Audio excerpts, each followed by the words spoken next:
Good morning, welcome back to my channel. আশা করি আপনারা সবাই খুব ভালো আছেন। আমরাও খুবই ভালো আছি। দেওরের বিয়ে, আর এই যে আমাদের সুবোধ বালক দেওর। যাই হোক, দেওরের বিয়েতে এখন আমরা সবাই মিলে গেছিলাম নিশি জল আনতে। তো সেটাকে এনে এখন তো ওকে দই খই খাওয়াতে হয়, কিন্তু আমাদের চিড়ে আর দই এটাই খাওয়াতে হয়। তো যাই হোক, শুক চিড়েটা ওকে খাইয়ে দিচ্ছি। আর যেহেতু দিদি হচ্ছে ক্ষীর রাঁধুনি, তো সেহেতু দিদি কিন্তু প্রথম খাওয়াবে শুক চিড়েটা। আর এটা সকাল সকালে খেয়ে নিতে হবে। এখন ঘড়ির কাঁটায় বাজে 4:30। সূর্য ওঠার আগে এই সমস্ত কাজ শেষ করে নিতে হয়। তো সেই জন্য ভোরবেলাতে আমি, দিদি, বোন, দুই কাকিমা সবাই মিলে আমরা গিয়েছিলাম নিশি জল আনতে। যাই হোক, দিদি এখানে সমস্ত রকম অ্যারেঞ্জমেন্ট করছে যে ওকে খাওয়াবে বলে।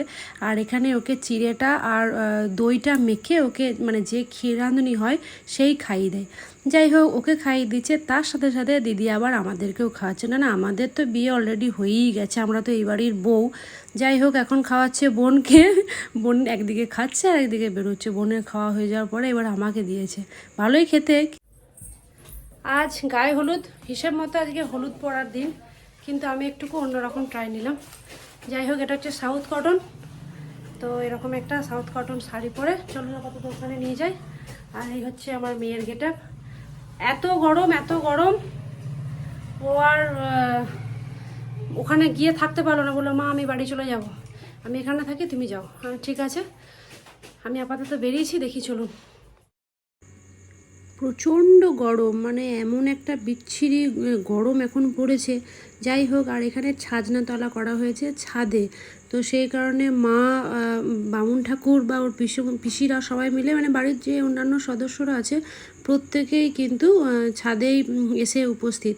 আর এই দেখুন, আমিও ওই জন্য উপস্থিত, কিন্তু আমি এখনও পর্যন্ত খাবার টাবার খাইনি। তো আমি খাবার খেতে গিয়ে দেখলাম মা ডাকছে তাড়াতাড়ি আয়, গায়ে হলুদের অনুষ্ঠানটা শুরু হয়ে গেছে।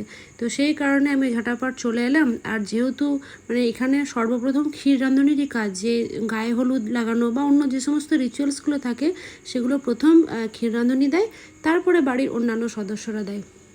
যাই হোক, এবার আমার টান। আমি কিন্তু এবারে আর হলুদ পরিনি, ইচ্ছা করেই পরলাম না, যে বেশ একটু অন্যরকম যেন লাগে। যাই হোক, আপাতত আমি এখন গায়ে হলুদ দিচ্ছি দেওরের। খুব ফুর্তি, মনে লাড্ডু ফুটছে দেওরের। আর ছবি তোলার তো ধুম, বুঝতেই পারছেন। যাই হোক, চলুন আপাতত এখানে গায়ে হলুদটা। দিদি যেখানে থাকবে সেখানে তো হাসি মজা হই হই হবেই। আর আমি এই সমস্ত কথাগুলো দিতে পারছি না, তার কারণ নিচে গান বাজছিল। তো আমি গানটা চলে আসবে, কপিরাইট পড়ে যাবে, তার কারণে কথাগুলো এই মুহূর্তে দিতে পারছি না। আর চই যেহেতু বাড়ির সব থেকে ছোটো বোনটা, তো দিদি ওকে নিয়ে প্রচণ্ড রূপে মজা করছিল। যাই হোক, চলুন, আমাদের অনুষ্ঠান এরকমভাবেই চলবে। পরবর্তী অংশ নিয়ে খুব তাড়াতাড়ি কিন্তু ফিরছি। আপনারা সবাই খুব ভালো থাকবেন, সুস্থ থাকবেন আর দেখতে থাকবেন।